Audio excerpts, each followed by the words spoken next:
Yeah, but I have some great news. Yay! I'll be getting my digital camera. So the very next episode will be on location. I don't know from where. It might be from my bathroom right in there. I don't know yet, but it's gonna be on location somewhere just because I have a digital camera. So I'm trying to get one of the little flip things so I can. Yeah, someone blessed me with this laptop before I left the States, and which is actually a nice MacBook. But most of you guys don't know, I left with like no money whatsoever. So that was kind of janky a little bit. But it was all good in the hood. Like, it was definitely worth it. Yeah, like I had no money, nowhere to go, no nothing, and I was like, God, what am I gonna do? And he was like, go to Korea, and here I am, and it's been wonderful ever since I've been here. So in the background, actually, I don't know if you guys can hear it, so I'm gonna attempt to grab.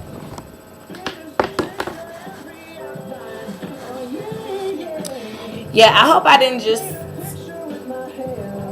show you my drawers, cause yeah, my bad.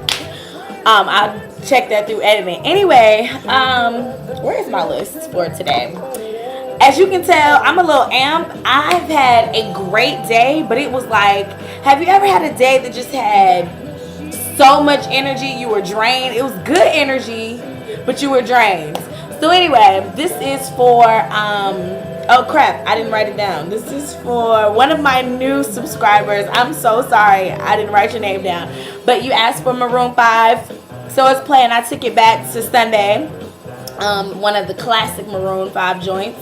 So enjoy. This is for you. I know you go to Norfolk State. I don't remember your name, but I know you go to Norfolk State University. Big up.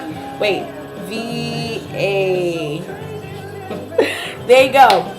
So, and later on I'll be playing another jam that I want to play because I can do that. So, next you'll be hearing PJ Morton in the MKJ My Korean Journal TV mix. Today's topic, we are discussing Korean education versus the American education system. And these poor babies are in school from 8 a.m. to 9 p.m. They have regular school, then they have after school, then they have after school. I teach after school and after school. Then they go, most of them, to tutoring again, or piano or something, and they don't get into bed on average until 11 or 12 o'clock at night, which is really, it touches my heart because I have to read their journals and they're like, you know, teacher, my mom was late and I was so excited because I got to play in the sand and I forgot what playing felt like. And I'm thinking, you're in the 5th grade. How did you forget what it felt like to play? But it's a very competitive society as far as education goes, and sometimes the kiddies get the short end of the stick. So it's very, very unfortunate. But then when they come to America, you know, they're at the top of their class and it's no worries. So maybe they're onto something. I don't know, that I would push my kids to... Oh, here's my other jam, by the way. I'm not sure that I would push my kids to the point that, you know, they're in the bed at midnight when I am, and I'm a grown person who has to go to work and I'm tired. Like, I know they're tired. So I don't know. Smart kids with no childhood. I would want the children to have a healthy mix, so that they not only would be smart, but they would have personality and ambition and creativity to bring to the table. And unfortunately, these kids just are not getting it because it's all about making straight A's.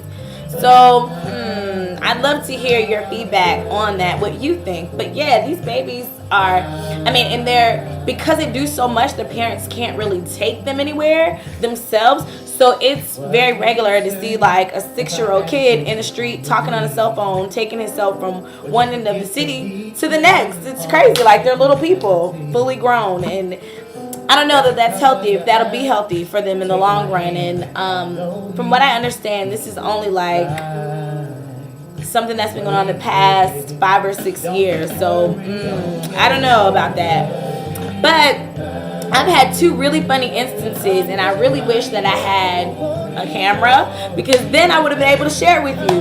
One, I'm at the bus stop and I hear this arguing from older people. I can tell they're older people. So I peer around the corner, and this old man and his wife are at each other's throats pretty much.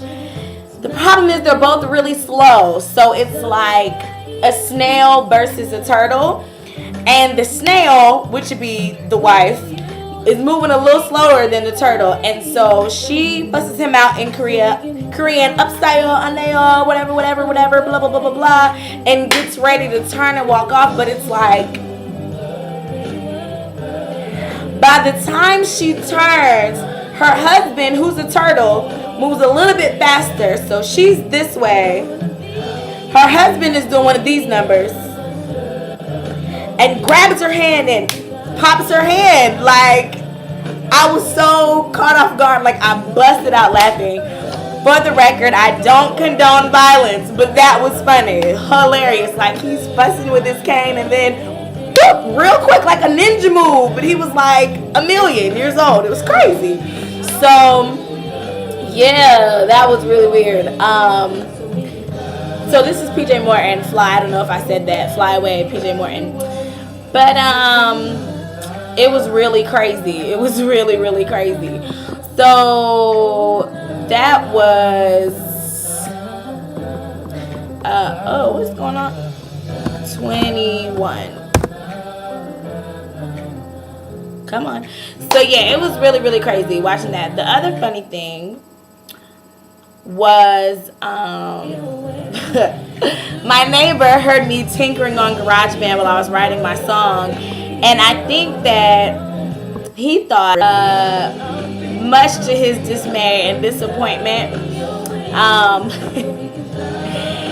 yeah, he came to my door like singing, like belting out, and I think he thought maybe, I don't know what he thought. I think he thought that he could like audition, because he was in stitches. Like, oh my God. Listen to in Korea. This is for one of my other listeners, viewers, who really wanted me to play some K-pop. So here's your K-pop.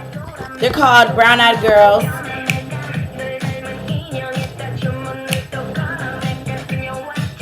Yeah, so everybody loves Beyonce, and hip hop is like, they're like trying to be on the hip hop thing now. So anyway, so those are my two funny stories. The old guy and my neighbor, crazy. Like, he was really like singing outside my door, and I'm like, what are you doing? So that was pretty funny. So I've got 1 minute left, and today's thoughts is temptation. What happens if you're a believer and your past comes to creep up on you? Well, it's just an opportunity for Holy Spirit to show you that he's gangster, for real. Like, he's a really gangster God, and your past relationships, past people, past addictions, whatever God has brought you out of, it's your past. You don't owe anything to your past. And God can remind you that he's still your deliverer. So when your past rolls up on you and tries to tempt you to go back to a situation that you've been delivered from, laugh. Be weak about it. Like, I'm not going back. Like, I see you trying to get me, but I'm not going back. So that's my word of encouragement for this week. Hit me up, comment. I thank you so much for all the love and support. Goose Magoose.